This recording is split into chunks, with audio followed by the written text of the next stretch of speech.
today's episode of Big Drive Energy, the first of 2024. We're going to give you all some predictions for this upcoming year, whether that's on the PGA Tour, the LIV Tour, what we're doing, which who knows what that is. Nobody. Hard to predict. Hard to predict what the hell we're going to be doing with our lives. I'd rather try to predict winners on the PGA Tour than predict what the fuck's going on here. Yeah, but we're gonna do all of that. And we're going to give you guys our picks for the majors for 2024. We're going to give a possible LIV prediction. Yeah. Who do we think's going to LIV next? Who is the next guy going to LIV? I actually found some odds on that from a site called bookies.com. Ooh. So kind of an interesting... reliable source. Interesting, reliable source. But we're going to talk to you guys about all of 2024 coming up. 2023 was a good year for us. 2024 is going to be a great year for Big Drive Energy, covering tournaments, doing all the stuff that we're doing. And we appreciate you guys all tuning in each week. Check us out on the YouTube at Big Drive Energy Golf, I believe it is. Big Drive Energy Golf, because it's not Big Drive Energy anything else. It's golf, and more golf from us, and occasionally a look into our lives. And this is all brought to you by our friends over at Pins and Aces. Use our promo code BDE to save yourself 15% off your order at pinsandaces.com. Get yourself a hoodie, get yourself a hat, get yourself the liquor stick, beer sleeve, tons of new collections. The new app is out, but check it out at pinsandaces.com, promo code BDE. All right, let's tee it up. 2024 is here. We got golf is back.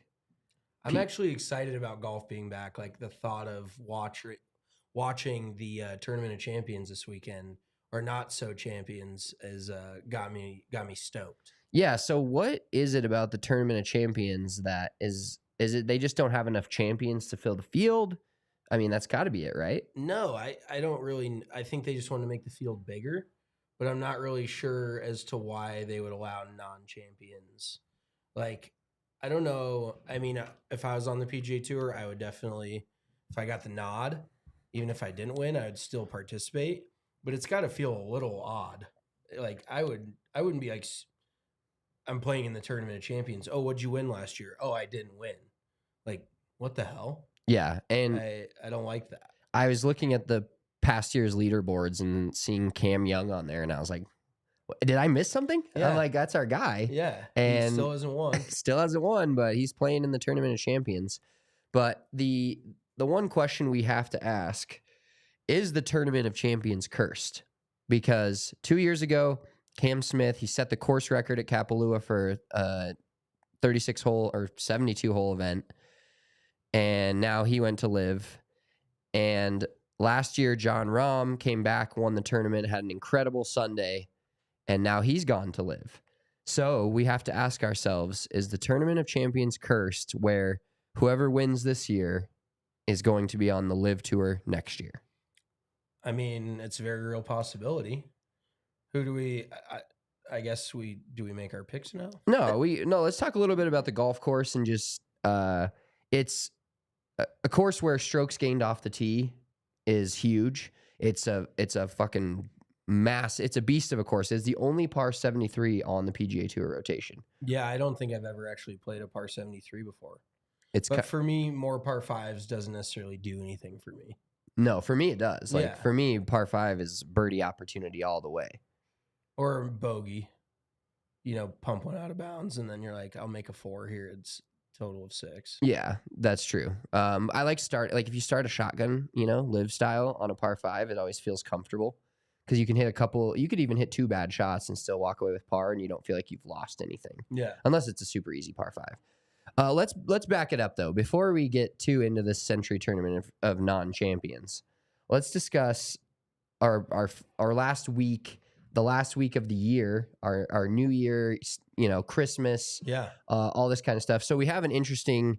We were doing Festive Friday, and our last Festive Friday is off in the cloud, gone, disappeared, never to be seen again. It was too good of an episode. It was so good. We were spitting so many facts, and we got so deep into the talks of the world. and our world and New Year's and all this other stuff that it just could not be heard by The anyone. computer burst into flames with what we were spitting. Yeah, the board just said, you know what, this is like too good for anyone else to hear. I'm going to keep it for myself, and I'm going to absolutely just demolish this episode into the stratosphere, gone forever. Can't say that, but gone forever. Festive Friday. Oh, speaking of which, there's an Aaron Hernandez documentary coming out. This is super random, but it's actually being shot in Morristown. Where you live? Yeah, or I live in New Jersey. So it's actually is today the 3rd day of January. It is. They're shooting it today in Morristown. So that's kind of cool, right? Is it just a 1-day thing? I think not all of it, but they're shooting part of it in Morristown. They're also the movie Dumb Money was shot in Morristown. Never seen it. It's the one with the GameStop stock, like where those dudes become billionaires, not billionaires. Those guys are making hundreds of millions of dollars. It just came out. It's with Seth Rogen and shit. But apparently that was also shot in Morristown. So I guess that's kind of a hot spot to shoot movies. Oh, you're just living in a diet Hollywood. Well, yeah, exactly. And Mark Wahlberg and Halle Berry shot part of their last movie there, just this last fall. I forget what it was, some action movie, but it is kind of a hot spot to record movie films. Wow, I love that for you. Movie films. Maybe you'll be like an extra in something. Be floating around in the back. Might go grab a Starbucks and see if I can get into a few scenes of a fucking movie here. Just like creeping around the back, like trying to find yourself. Yeah. Well, you should. I guess there's a huge crowd when Mark Wahlberg. Like everybody's trying to take pictures with him and blah blah blah. Well, that wouldn't surprise me. Marky Mark is the guy. He is the man. So big golfer too. Yeah, has his own golf course at his house. Really? Yeah, I've never heard of this. I think he actually just sold it, but it was in like the Hollywood Hills. He had a 9-hole golf course on his property. That's incredible. Would you, if you could have a 9-hole golf course, would you, or would you have? I think it'd be cool to have like one green. I'd rather have a practice facility. Like we've talked about it a few times, and actually. We might talk a little bit about Jason Day later in this episode because he had a big clothing announcement kind of. But Jason Day's practice facility at his house is like the most unbelievable thing. I think I could sit on like a chipping green. And I know this sounds lame because everybody wants to go to the driving range and hit bombs, but I just love chipping and pitching the ball. Like that is probably my favorite thing to do in golf. Yeah, that's why you're actually decent, and I feel like my golf skill has fallen off quite a bit because I missed so many greens. I gotta be good at pitching and chipping the ball. Oh, I don't think that's the case. I think it's just a matter of you practice the things you actually want to be good at that make you better at the overall game of golf. I think it's a pretty simple, straightforward answer there. Yeah, it depends on how you look at it, I guess. I love to just go to the driving range and hit 40 drivers on one bucket and be done. You're the kind of it always cracks me up when I see somebody and you can pick this player out right off the bat when they drop their bucket and they put their glove on and then they immediately go to the tee, grab a tee and start hitting driver. I'm like, you are gonna hurt yourself. People just start swinging it as hard as they possibly can first swing, and I'm like, I need at least half a bucket to feel like I'm a human being and like my back isn't just jello. But yeah, there's always that certain kind of person that, just likes to rip driver right off the bat, which I am not for one. No, I don't like to rip it right off the bat, but I definitely like to get my driver swings in because then it makes me feel even worse when I go out on the course and start spraying it right. And I was like, I didn't do that on the range. I hit every drive pretty straight or nice little buttercut on the range. And then the first drive off the first tee is 70 yards right. Yeah. So well, but see, this is if I could give like amateur golfers any sort of tip, it's like when you're warming up for a round of golf and you're hitting balls on the range, you're warming up for the purpose of getting loose. I guess it depends on the level of golfer you are, but you're not trying to figure out your swing before your round of golf. That is the quickest way to play like shit. You're trying to warm up, get loose, and you're already swinging your swing like And I know that sounds dumb, but you're not trying to manufacture anything on the range before a round. If I had to give any amateurs any tips, it's like quit working on your swing on the range right before you tee it up. That's like, I think, the dumbest thing you can do. Okay, that's fair. Because then you get out on the course and you're thinking way too much about your mechanics as opposed, like, and I always compare it to other sports, but do you think Michael Penix, future Bronco, gets out on the field and thinks about where his arm is, thinks about his mechanics, thinks about any of that? No, because he's playing the game. When you're practicing your mechanics, things like that. When you're warming up for a game, you're not working on your mechanics. You're getting loose and you're getting ready for the game.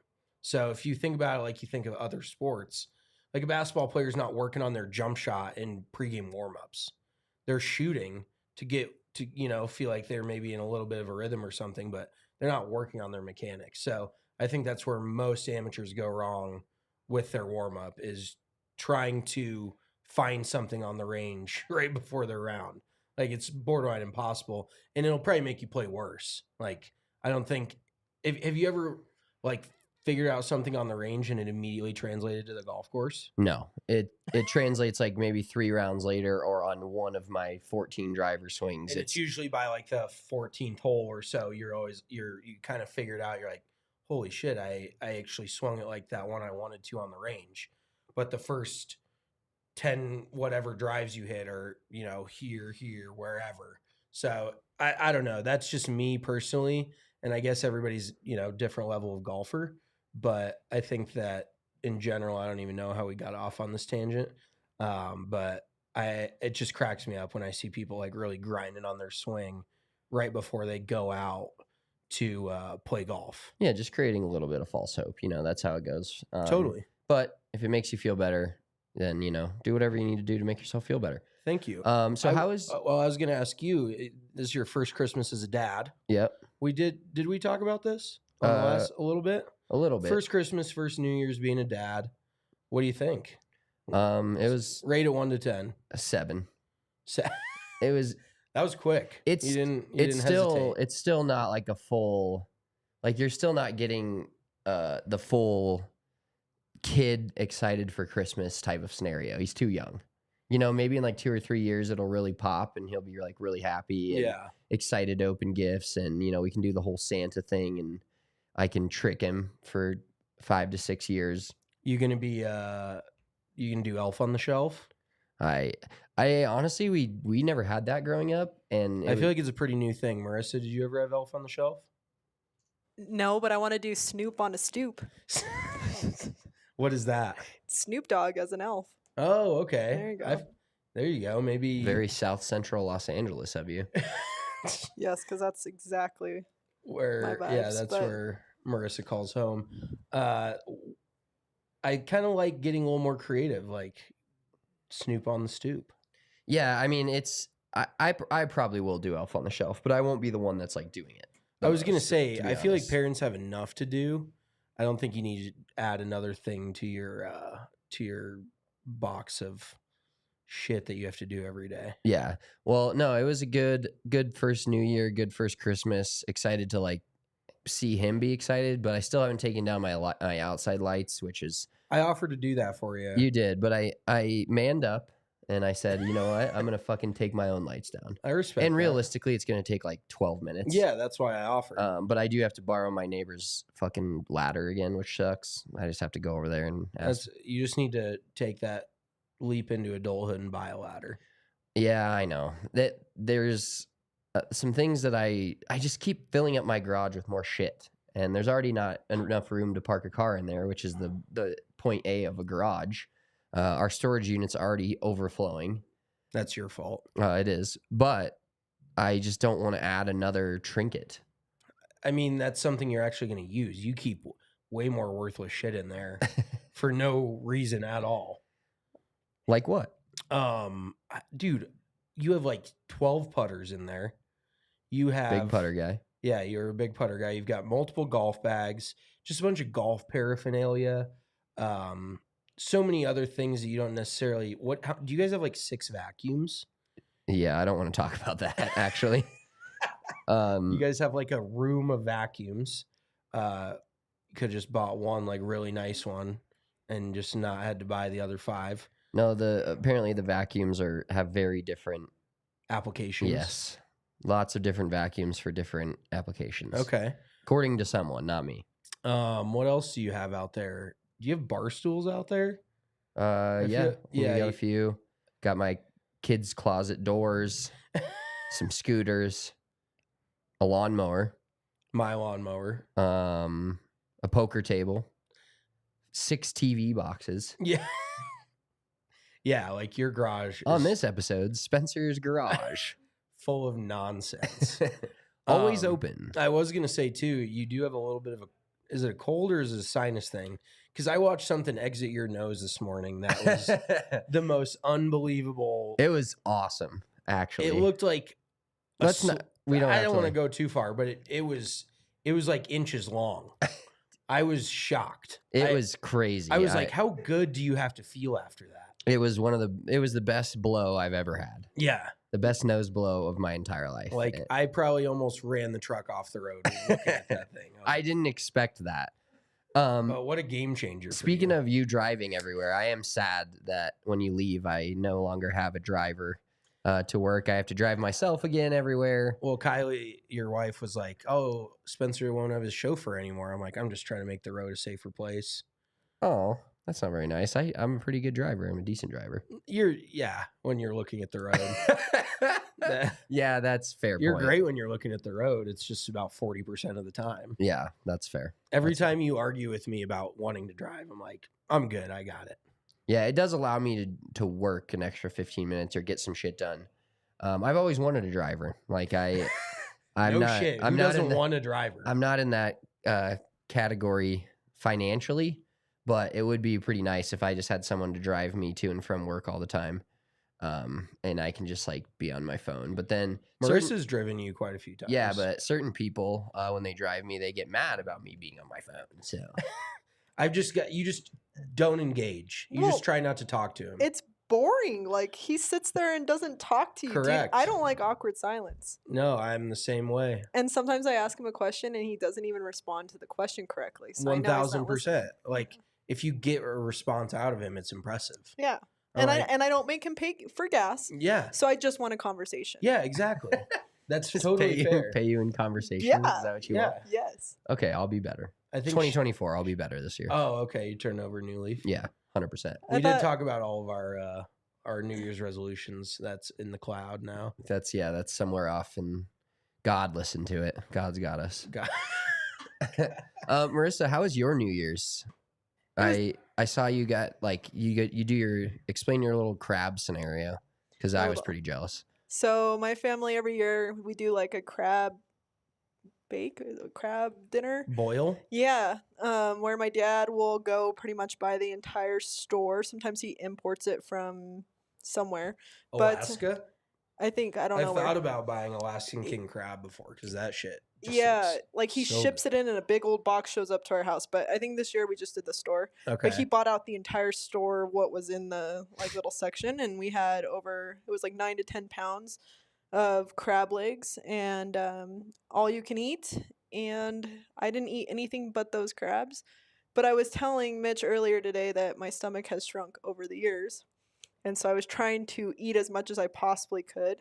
But it was a struggle. My mom thought I was going to throw up. She was acting like she's like, I don't really eat very much. And I'm like, oh, I'm so sorry. Like, no, I just don't have anything in my fridge. So I don't eat a lot normally. And I mean, maybe I've gone over the threshold of like, I can have shit in my fridge. I just need to not have shit in my fridge. Well, my dad cooked 9 steaks, not yesterday, the day before. 9 of them. There's 4 of us that were eating. Oh, Jesus. That's my kind of guy. And he That is 100% my kind yeah, of and he guy. literally looked at me and Christian and goes, "If these are not off the plate by the end of the dinner, you're done."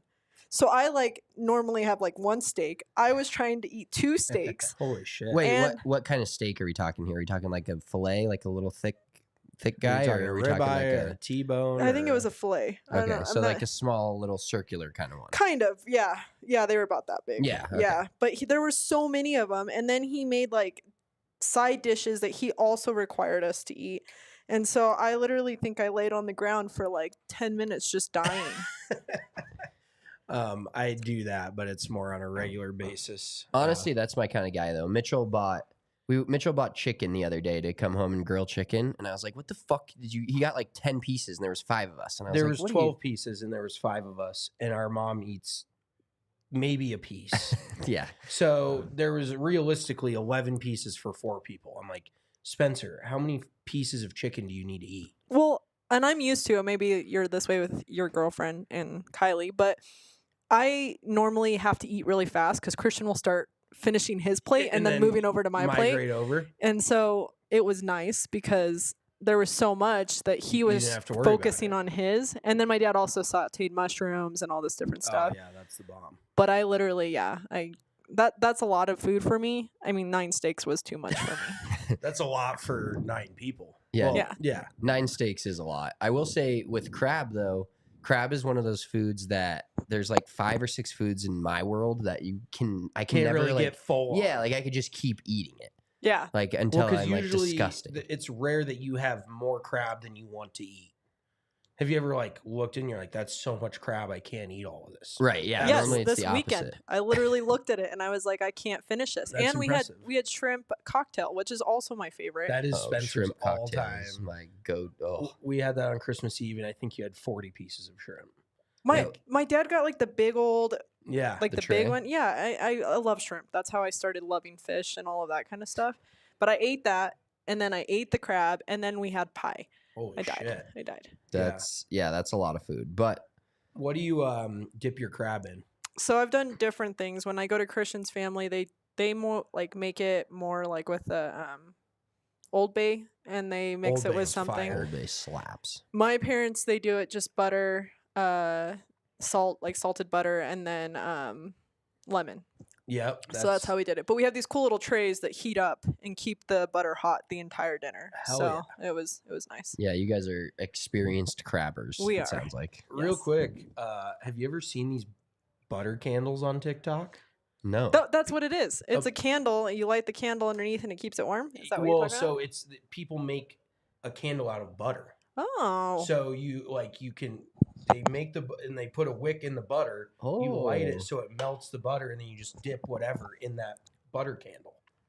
That's That fun. shit's next level. That sounds fire. I may have found my new hobby. Yeah. Making butter candles. Mitchell's butter candles.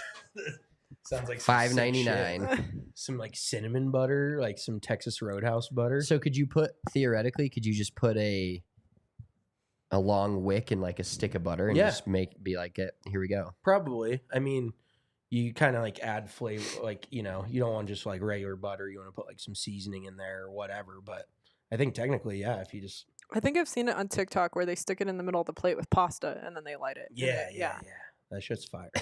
Yeah. Yeah, Mitchell's getting excited over here. Me getting stoked. But yeah, seafood crab is one of my all-time, like any seafood. For us being from Colorado, I think we love seafood more than just about anybody. Yeah, 100%. I could eat it probably 3 or 4 times a week, maybe more, but it's just not feasible. Yeah. That's just not feasible in this country. 2 things: I would have a driver, and I would eat seafood regularly. Yeah, those are the 2 things that if I was more financially well off, I would Better those with are your money. The top of my list. Yeah. There Just you go. Is what it is. All right. So we got through the new year. 2024 from us. What is that going to look like? So we're going to be kind of like Festive Friday, but we're going to be adding an episode each week. So this will come Monday afternoons. We haven't decided on an exact time yet. We'll workshop that and get back to you next Monday, actually. Maybe either 3 o'clock or 5 o'clock. Eastern time. Yes. Yeah. Or no, I'm thinking more 4 or 5 o'clock Eastern. So either 3, probably 4 o'clock Eastern. Does that sound good? 2 o'clock Western? 2 o'clock Mountain. Mountain. Um, I just said Western. I knew it was Mountain. So yeah, we're going to be doing a recap episode of, it's going to be kind of like a winner's Monday. So it's not just going to be the PGA Tour. It's not just going to be, it's going to be anything. Basically every tournament we'll kind of shout out the winner, if they've got a little fun story, whatever that's going to be, but we'll go through that on every single Monday. And then our normal Wednesday episode at 2 p.m. Eastern, like we're doing today, 12 p.m. Mountain Time, will be our weekly episode. We'll preview the next tournament or tournaments and talk about other pertinent stories in the golf world. But those Wednesday episodes will not have anything. They're future episodes only. They're looking through the windshield, not the rearview mirror. Yeah. Because then we'll have more time to like bullshit and just have a good time too. Yeah, Mondays will be Wednesday's like a kinda recap. Like, hey, who won this week? Let's shout them out, blah, blah, blah.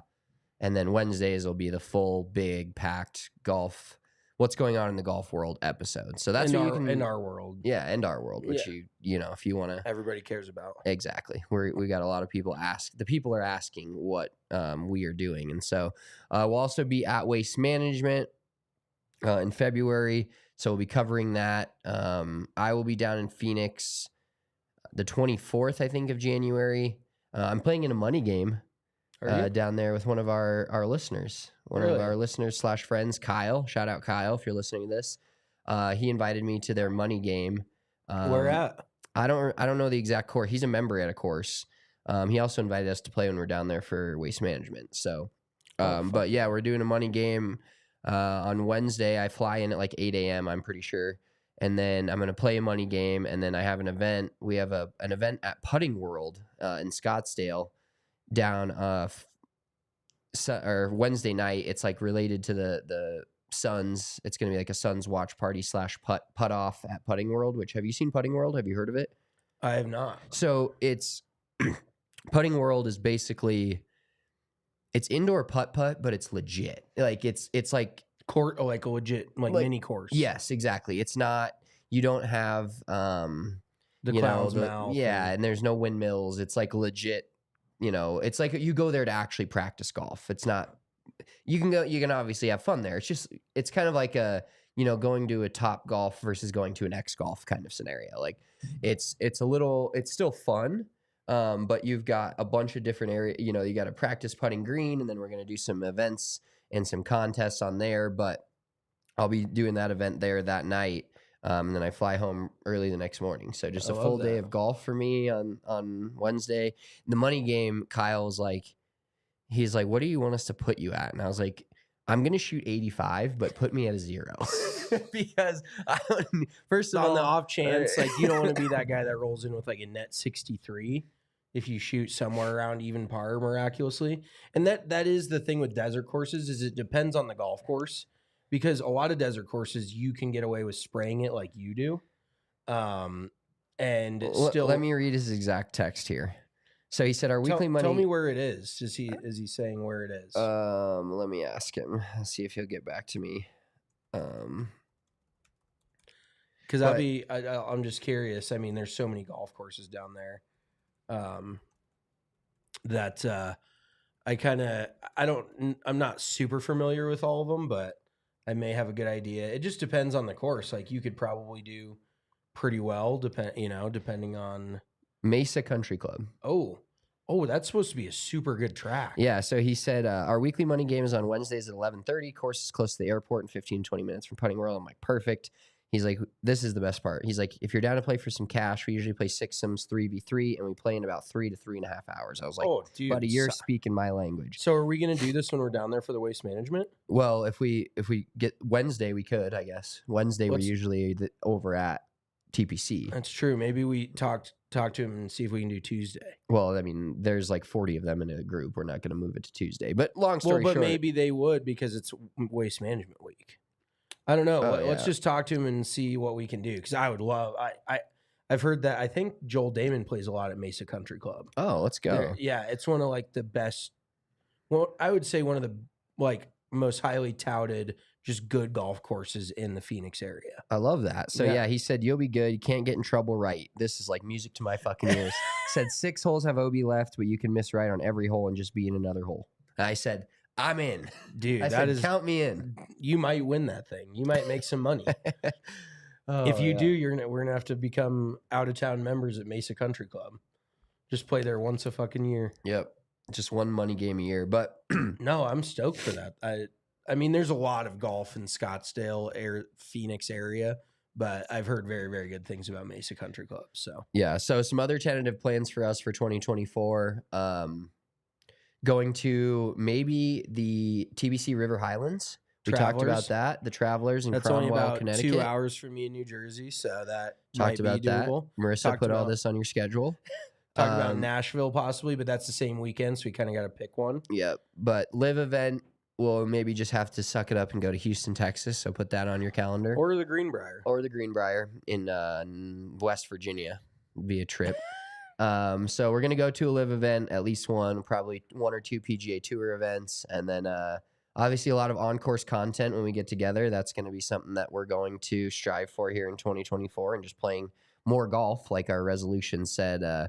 Playing more golf this year is going to be key. I got my kid caddy for Christmas, so I can walk, bring my kid along, babysitting and golfing at the same time. So that's a win for me. And I'll be walking, so I'll lose some of this fucking Belly fat? this belly fat I got. I need to going do, on. yeah, I also need to participate. I actually was telling my girlfriend, I think I'm going to try to play in some tournaments this year. Because there's a few, like, back in the Northeast, there's some really cool tournaments that I just want to play in regardless of what I shoot. One is the Cape Cod Open. It's out in, like, Hyannisport, Massachusetts, like, on the coast, like, in the middle of the summer, just by the ocean. I think it'd be a super cool event to play in. The New Jersey State Open is usually played somewhere right around the area of Morristown, depending, 30 minutes away or whatever. So I might try to qualify for that. And just some other shit that's going to motivate me to, like, practice a little bit. Like, there's an indoor-outdoor driving range that's only like 10, 15 minutes from us, and I've hit that quite a few times. And they actually have top tracers on the range just for you to practice with, which is awesome because it gives you all the distances that you're hitting clubs. And it just makes me sick how much shorter I hit it because I'm already not a long hitter. And out there, I'm hitting 7-iron, like 155, 160. Oh, no, it's dude. yeah, it's fucking sad. I need to sort that out too. Need to get some speed training in. But yeah, I think I'm gonna play in some stuff I played in the Rocky Mountain Open last year, and that was the first time I'd played in anything in 4 or 5 years. Shot 76, 75. Not great, obviously, but could have been worse for having not really played very much. And I might try to get my game sorted out. It definitely could have been way worse. You could have been me, and I would have fired a couple of 80 burgers for sure. Yeah, no, it could have gone much better. It could have gone much worse. So yeah, well, that's always a good feeling. That's golf. We are, as we said, going down to Arizona. We're obviously always going to hit up our great friends over at Burrito Express. Once I get down there, first thing I'm going to do, take my Uber right to Burrito Express, then head over to the golf course and exit the Burrito Express before I get on the golf course and fire a crisp 80 and lose some money to all these guys that are playing all the time. But we love going down to Arizona in the winter. Just a great golf atmosphere all year round. So hitting up Arizona is the way to do it. And if you go down there, hit up Burrito Express, get yourself a breakfast burrito or, after round burrito, soak up some of that vodka or whatever you drink on the golf course. Potentially Breck Distillery. If you're drinking that Breck Distillery on the golf course, you can soak it up with Burrito Express. Breck Distillery is one of not only the highest rated bourbons in the entire United States, but it's also the highest distillery. And you took a trip up there. I did a couple days ago. I went up there on Saturday, had a few cocktails, had some amazing food. If you ever get the chance, if you're ever in the area, it's a must stop. The merch is awesome too. Like it's just such a good spot. Like the food is phenomenal. The drinks are super creative. I had a drink called the Bronco Billy. It was like a old fashioned with a little like orange flavored like twist to it, to kind of, give it that Broncos orange. But super good. There's another one that I didn't get to try, but they had like a banana flavored drink, which I'm a big banana flavored guy. So I wanted to try that one. I was driving, so I can only try so many cocktails. But then, what was the other one? Missy had like a very tropical drink that was super good.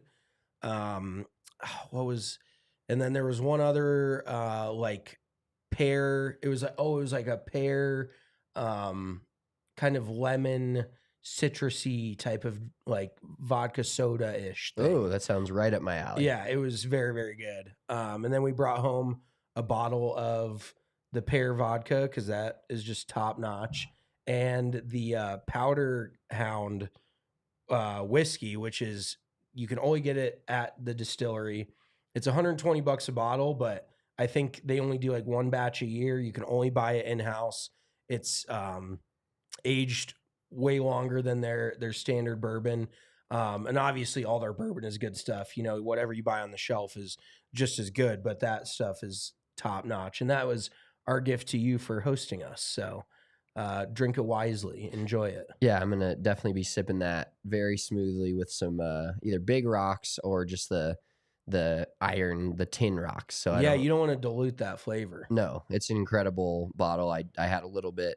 I've been fighting this sickness, but the whiskey seems to help. It does. I just don't Hot know toddies. if it turns the next day into help or you just are setting yourself back again. I think it depends on the amount of whiskey you drink. Like if you just have one or even like 2 hot toddies, you're safe. But if you have 6, of course you're gonna feel like shit the next day. Yeah, It's all about responsibility. It's all about moderation. Well, moderation's a word that I don't really particularly use. But now that I'm getting older and being a dad, like moderation is something that I should probably look into. So I'm going to start looking into that. How's that sound? That sounds good. I like that. All right, let's look into the Sentry Tournament of Champions. We'll give you guys our picks and previews. So first tournament of the year is always... There's a little Florida swing going down, or Florida, Jesus. There's a little Hawaiian swing going down. And I got to imagine, like, being one of the players, this is just an incredible start to your new year.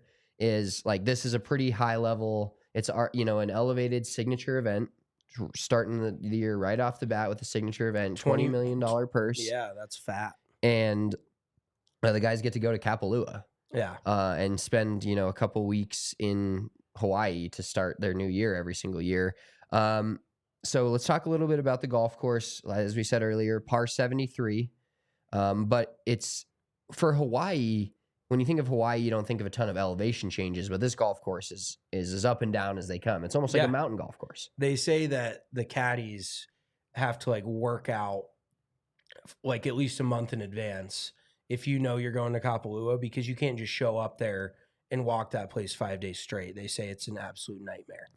They say that's the worst course to caddy on the PGA Tour. Really? Yeah. Well, generally speaking, though, if you're caddying at this golf tournament, it means your guy won last year, or means you got had a pockets really full of money. Yeah, you're taking out stacks full of money to walk this extremely hilly, undulated golf course in Kapalua. So it's a concession you're willing to make as a caddy. Yeah, absolutely. Something interesting this year coming up on the PGA Tour. So this is the first official event of 2024, and the PGA Tour is reverting back to the calendar season, which I was always a fan of. I never understood the overlap, the fall, but that kind of made this fall a little bit worthless. Not worthless, but also weird. Like it doesn't give these lower dudes on the totem pole a leg up like it used to. It's just going to be the cream of the crop rising to the top, for lack of a better term. It's going to be, the A1 dudes on the tour starting, right now. And I just wonder how they're going to, I guess the fall is going to just turn into getting status for the next year for the guys that, are kind of in limbo, don't have full status. So it's kind of weird what they're going to do with the fall series. Unfortunately, though, like, I hate to say it, but if the PGA Tour was only 9 months long, it would be fine. Like, yeah, there's no reason to overextend it. The fall series is for the lower level players. It's not for the viewers. Nobody's really tuning in to watch them play the Fortinet Championship. It all depends. Some people just like watching golf no matter what. But if you just went January through August, I think everybody would be happy. Gets us back to football season, then we're all good. Then everybody's happy. Yep. Gets us through the summer. That I do love. Like golf is one of those sports where in obviously in general in a cold weather state, people are playing more in the summer. Duh, fucking thank you for that. But also when you're a sports fan, and you know, baseball's great, and it's a great sport, and some people are very into baseball, which I used to be kind of. I'm losing it a little bit, but no matter what, there's so many games that each game doesn't have the weight of a PGA Tour Sunday. Totally. So it's a sport that if you even kind of like golf in the summer, you're trying to find something to watch on TV. It's like, hey, this PGA Tour event is on, this LIV event is on the CW. You know, whatever it ends up being. Absolutely. But actually, really interesting off topic about that. So Courtney, who works in our sales team here at ALLCITY, she had her brother, I want to say brother, in the other day, just to like show him the offices, show him the bar, etc. And her brother works for the CW. Oh, really? And he said that their ratings are like, he said like through the roof compared to he was like, oh, what? He's like, it's much better than replaying the fucking Days of Our Lives or whatever he said. Like he made a great comment about it. He was like the 17th running of you know, Schitt's Creek or whatever, you know, whatever it ends up being. But he's like, yeah, no, we've actually seen a pretty big jump in ratings, and obviously it's something that's helping. You know, he said it's cool. He got to go to a bunch of LIV events last year and be part of the camera crew and stuff. So, but it just does give us something to watch on the weekends when you're kind of sitting at home. You know, summer's nice. Obviously, you want to be outside, but if you want to watch sports on TV in the summer, it's kind of golf and baseball. Yeah, and golf is so just golf. Yeah, golf is intense, especially on, you know, every baseball team plays on Sunday, but it's a 0.01% of their season. It's not that exciting. Golf, that's changing a guy's life, changing a career, changing, you know, so many things on just one Sunday. Yep. But so getting into the Sentry Tournament of Champions a little bit more, as we said, Cam Smith won this in 2022, now on the LIV Tour. John Rahm won it in 2023, now on the LIV Tour. Who are some guys that you predict to win this week? And of course, with our betting, we always do our betting and on golf through Bet365. It's by far the best app we've ever used to bet on golf. If you use the code ALLCITY in all caps at sign up, you get to choose between two different offers of a first bet safety net of $1,000 or betting $5 to get $150 when you sign up. Must be 21 plus. Please gamble responsibly. If you or someone you know has a gambling problem and wants help, call or text 1-800-GAMBLER. They have the each way bets, and that's what I did. I logged in today to get my picks. And you click on the tournament, and then you go with the each way bet. It doubles your wager, but splits your bet into one on the player winning and another on the player placing. You can always win even if the player doesn't come in first. Just select your winner, set your wager, check off the E/W, and place your bet. So who are your picks to win this week for the Sentry Tournament of not necessarily champions, which includes players that didn't win last year but are in the field due to the new rules, such as Patrick Cantlay, Eric Cole, Tommy Fleetwood, obviously, Hideki Matsuyama, Jordan Spieth, and Cameron Young, who still has yet to win on tour.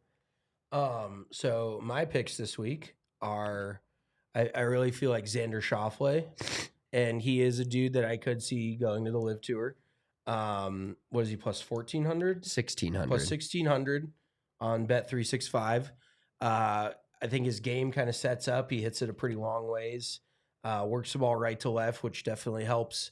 It doesn't really necessarily matter anymore which way you work it, but I know there's definitely some pretty hard dogleg lefts out there, which helps him. He gets a lot of that overspin cooking on the ball. I love when people he definitely like hits those knuckly draws, which I think will benefit him here at Kapalua. And then Tony Finau, a dude that was rumored to go to the LIV Tour. I don't know. I feel like he's, too morally straight for that. But what were his odds? Can you? I wrote them down, but I couldn't find my Google. Plus 2,800. Plus 2,800. I like his odds there. And maybe neither of them go to the LIV Tour, but I think it's a real possibility. Yeah, and he came out and said, actually said out loud, I am not going to the LIV Tour. Now, we know that most of the time that doesn't mean anything in the golf world these days, especially. But I feel like when they directly say that specifically, it makes it a little bit more concrete rather than John Rahm said. But he never said he wasn't going there. Yeah. If you look back, he just said it wasn't like for him, True. essentially, or wasn't his kind of golf. True. I this week am going to go with some players that have played really well here in the past. So horses for courses. We'll be betting all year on Bet365 on these PGA Tour events and other events as well, like obviously the majors and different stuff. We'll find some different bets each week, but my picks this week are going to be Collin Morikawa. He's plus 1,100. He's had 2 really good runs at this event the last couple of years. He obviously has never won it. Last year, it took a Herculean. I think John Rahm shot like 63, which is 10 under in the final round to win. Had a day. So, yeah, he had himself a day, but Collin Morikawa was basically winning the tournament until he wasn't, essentially, until John Rahm went out and went nuclear on him. But he's plus 1,100, and that's in each way for the top 5 places. And then Tom Kim, still 21 years old. Feels like he's been under 21 years old for the last 4 years that we've been doing this podcast, which I guess he technically has. That's a horrible relation. But 21-year-old Tom Kim, not really a guy that I would expect to go to the LIV Tour.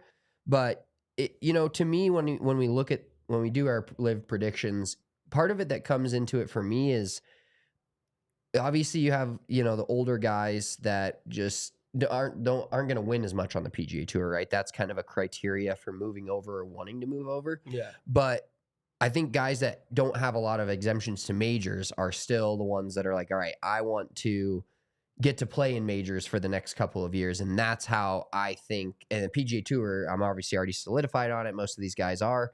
That's how they feel like they want to, at least, if they never go to the LIV Tour, that's fine. But they want to solidify some status in the majors before they make the leap. Yeah, they can't go there, and then all of a sudden they're starting to lose all their official world golf ranking points. Yep. And then they can't play in majors, and then they're like 30 years old and made a ton of money, but they're basically playing the LIV Tour, and it's just kind of a carousel of them just playing LIV Tour event, LIV Tour event, LIV Tour event. Yeah, it all just depends on where you're at in your career. So. Exactly. So I've got Tom Kim and Collin Morikawa this week to win the Sentry Tournament of Champions. Are we going to make some major predictions real quick? I feel like we just need to be on the record in case we hit any of these. So we can clip this for the future when we don't hit a single one. But I feel pretty good. I got couple of – I have 3 first-time major winners. Really? Okay. Yeah. So let's go through real quick. Obviously, as we know, the Masters will be at Augusta. April. Pretty standard. April. You'll already see the commercials rolling out this week. Yep. The U.S. Open is at Pinehurst. The PGA Championship is at Valhalla in Kentucky. And the Open Championship is at Royal Troon.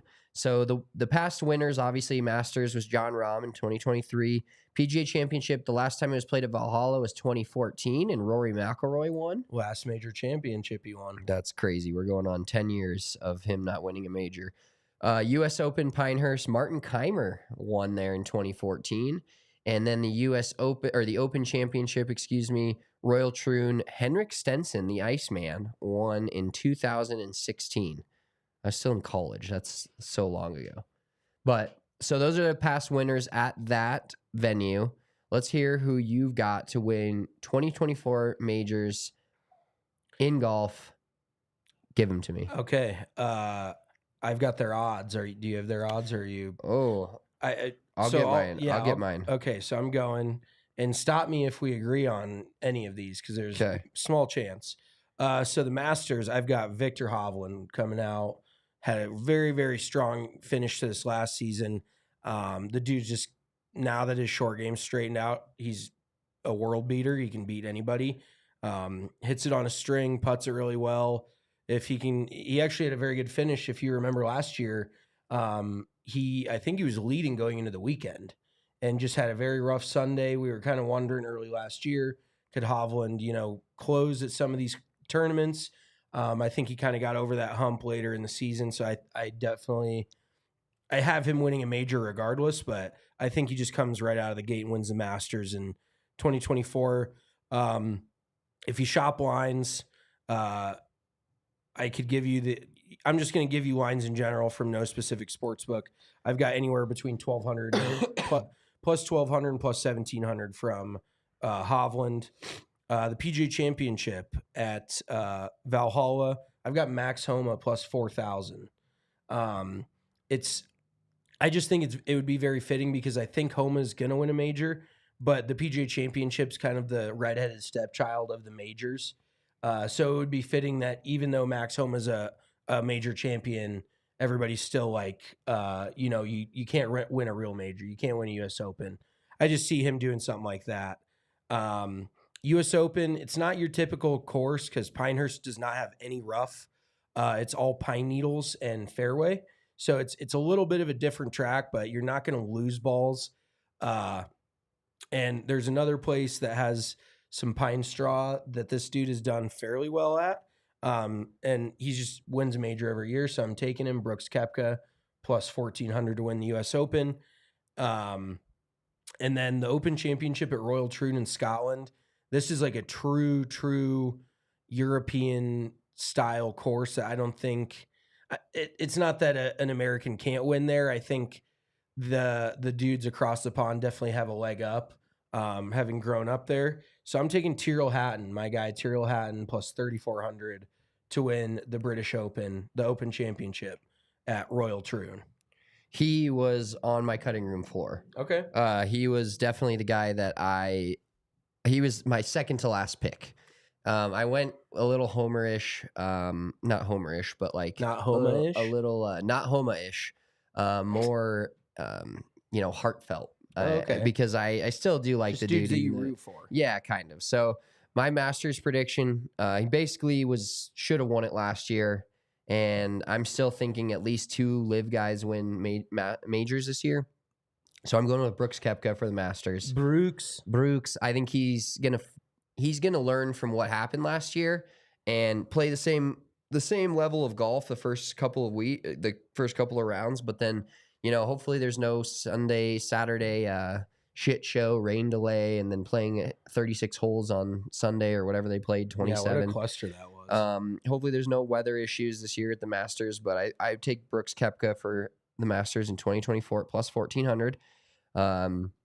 PGA Championship, Valhalla. I'm taking Ricky Fowler to win the PGA Championship at plus 4,000. He was actually in the top 5 of the leaderboard back in 2014. Okay. When Rory won there. And Ricky, I feel like Ricky's going to win a major. He was close at the U.S. Open, and then he won the Rocket Mortgage, and I feel like he's Talk edging. about an all-time. He's edging on a major. Okay. And so I think Ricky Fowler wins one, and it's PGA Championship. The golf world would erupt. That I couldn't think of a better win for golf than if Ricky Fowler wins a major. Yeah, especially the PGA Championship for the PGA Championship itself, like Right. having that like kind of redheaded stepchild major be won by a fan favorite like Ricky Fowler, I think would be huge. The U.S. Open, I've got Dustin Johnson. U.S. Open, just kind of like you said, Pinehurst doesn't necessarily fit your U.S. Open category, but he played well there back in 2014. And the leaderboard, I checked the leaderboard just from 2014 when Keimer won. Didn't he win by like 11? He was 9 under, and the next guy was +1. So he won by 10 shots. Absolutely cooked the field. Yeah, I remember that. He ran away with it. Yeah, but DJ is plus 3,300 to win the U.S. Open this coming year. And then Open Championship, I'm going to go softy. I'm going to go layup. Rory, he's plus 900 boosted on the Bet365 app. So Boo. thumbs down, big old thumbs down on that. But I just think he's going to win a major. It's been 10 years. But we said that 5 years ago. I know, but I think last year. I think he got close last year in a couple of them. He was edging as well. A lot of edging going on out here on the PGA Tour. Do you know what else? I just got to throw it out there. Thinking about edging. Do you realize who got second in the Masters this last year? Phil Mickelson. Yeah. Yeah. How fucking insane is that? Well, because I was looking at the odds and I was like scrolling down and you see Phil's like plus 50,000 like in every major. And you're like, God, is it worth sprinkling just $5 on each of these? Like, why wouldn't you? He's still, he won the PGA Championship. Was that 2 years ago? Yeah. Dude still got it. He's in the best shape of his life. Like, talk about another story. Because especially everybody hating on Phil now. Like, shut up. Everybody needs to pipe down. But Phil Mickelson winning a major would be the ultimate double birds to the PGA Tour. Yeah, and even looking, well, like I said, I kind of went through and looked at all these old leaderboards just out of curiosity of what players played well at these majors at the same venue last time they were played there. Phil was in the top 5 of all of these. Like, he was there again, so I think I wouldn't be surprised if Phil Mickelson wins a major in 2024. Yeah, let's throw a little action out. I actually need to remind myself to do that. But I like our predictions. I think we're in for a fun year on the PGA Tour. Yeah, one last prediction from each of us. Who is your guy that ends up on the LIV Golf Tour in 2024? I think Tommy Fleetwood is going to end up over there. Still hasn't been able to win on the PGA Tour, but he's one of the bigger names. Internationally, he's had a lot of success at the Ryder Cup. I just think he makes a jump. I think they throw enough money at him. I think he makes a jump. Yeah, and I don't think that's a perfect guy where he's like end of his career, middle to end of his career. Hasn't won on the PGA Tour, won a ton on the DP World Tour, but feels like a spot where he would fit in. And since he's a European, like they have these little like cliche, like niches, niches and teams where like he'll feel comfortable with a bunch of them. You know, I feel like Americans, ironically, are the ones that are they're left out on the LIV Tour a little bit. The LIV feels more international than it does American, in my opinion. It's growing the game globally. It is. All right, so how's this for a hot take? My prediction of a guy going to the LIV Tour in 2024, Will Zalatoris. I don't think that's like crazy either. Now he does not fit the mold that I talked about 30 minutes ago, where he doesn't have a ton of status on these major championship events, but with his back surgery and where he's at, I feel like guaranteeing some money. Yeah, I feel like he's too good, and I feel like he's a win for the LIV Tour because he's young. They haven't gotten a ton of young like stars, which is what he up fits and the mold of. comers. Yeah, but he also isn't like good enough to like. I don't think unless he fully heals and feels comfortable about his game, his fucking shaky putting. I think he's a perfect candidate for a guy that's like, I'll take that guaranteed money and continue. I would compare him to like 11th man in the NBA, where he probably doesn't require that much money. He doesn't field that much money, but then if he reaches his true potential, it's a great get. Yeah, like you can trade a second round pick for him. Yeah, and you're not hurt if he's not great, but if he is great, if he reaches high upside, very high upside, very low floor, but very high upside. Should we get to our mulligan of the week before we get out of here? Let's wrap up this first podcast of 2024 with our mulligan of the week. Once again, if you're first joining us, welcome. But mulligan of the week is a segment where we pick something that happened to us in the last week, and we kind of wish we could do it over. Yeah. So why don't you start us off? So I will start my mulligan of the week off by saying that the Breckenridge trip was a lot of fun. It was just a little day trip, but what a mistake to think you could just drive up to the mountains on a Saturday between Christmas and New Year's and not hit a bunch of traffic. And we got caught behind I could not see the car accident, but it did not look good. I ended up having to flip a U-turn off of I-70 onto an on-ramp that they had closed due to the accident. And then we sat in traffic for another 30, 45 minutes. And then it took us 30 or 40 minutes to find a parking spot. And it wasn't even a legit parking spot. Like I could have gotten towed. So I was worried the entire time. Just a little bit of a sketchy situation. But then Breck Distillery, another great thing, they've got great parking. And then it's always open. So you can just go park your shit there, walk right in.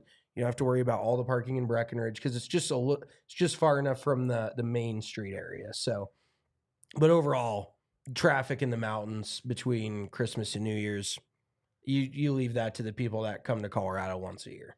Yeah. Well, so my mulligan of the week is going to be like you said, I'm a little sick, and to those of you out there that are listening that are parents, shout out to you. I don't know how you fucking be a parent and be sick.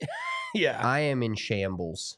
Like every time my kid wakes up in the middle of the night. Yeah. Last night, I was like borderline. I was freaking out. Kylie said she saw you pray for the first time in probably since she's met you. Well, because it's like this. It's a vicious cycle right now of I don't sleep enough, so I don't feel better. Then he starts to get sick and he doesn't sleep enough, so he doesn't feel better. And then, but I'm continuing to not sleep enough. And it's, getting sick I haven't been sick in a long time. So I don't know if this is a true mulligan of the week because I can't really prevent getting sick, but I look back on maybe I shouldn't have gone to the Broncos game on Sunday and sat out in the cold. It was fun, but I only had one beer. So that's how you know I wasn't feeling that great. Yeah. But I had to work and did a tailgate, and I don't know. I just wish I would have like fully Taking it easier and taken this sickness head on. I'm starting to get through the weeds and out on the other side into the fairway, but it's being sick and being a parent is, I shout out to all the parents that do it because it's fucking hard. It's horrible. I totally understand. Marissa, do you have a mulligan of the week?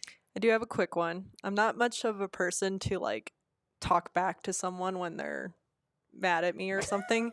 But we have a lady that lives next door to us that doesn't like our dogs. Well, she likes our dogs, but she lectures us as parenting our dogs. She's one of those, you know, right? Yeah, that's the worst. So she lectured me the other day, and I was like, whatever, lady. Like, my dogs are great. You know, they're trained. They are really well trained. And I was like, just back off. Like, my dogs they listen to me at all times. Literally the next day, she comes walking out. I see her. I'm like, you know what? I'm going to show her how great my dogs are. I'm going to walk out and have no issues. Dune was like the one day he decided he was going to drag me down the stairs and then tangle up with her dog, who's way too precious to be touched by my rescue dog, and then continue to drag us both out into the grass and then run around and do little zoomies. Oh, the zoomies. And I couldn't control him. He's much bigger and much stronger than I am. And so, of course, the one time I decided to chirp at someone and tell him to pretty much F off, my dog humbled me and made me realize I just need to keep my mouth shut. So came back to bite you. Yes, I did ruin a pair of leggings too. So oh shit, it was fun. That's the worst. Yeah, the second you speak up about it, you know, it's the world just will humble you. Yeah, that's just how it goes. Yeah, exactly. All right, well, that wraps up our first episode of 2024. We're looking forward to a lot of golf this year, a lot of LIV players winning majors. No, I'm just kidding. Looking forward to a great year, though. We'll be covering multiple events. Please keep tuning in. We got a lot of good stuff on the horizon for you in 2024. Make sure to check us out on YouTube at Big Drive Energy Golf, on Twitter at Big Drive Energy, and Instagram at Big Drive Energy Pod. We're going to go record some Pro Shop TikToks today, so those will be coming back out through your algorithm. I had some random people that I met this past weekend that were like, man, I missed your Pro Shop ones. And I was like, they're coming back. They're coming back into your algorithm. We're going to show you how not to act in the Pro Shop. Shout out to our friends over at Broken Tea that let us record even when there's issues. We'll leave it at that. Thanks for tuning in. We'll talk to you guys next week. Peace. We all silly.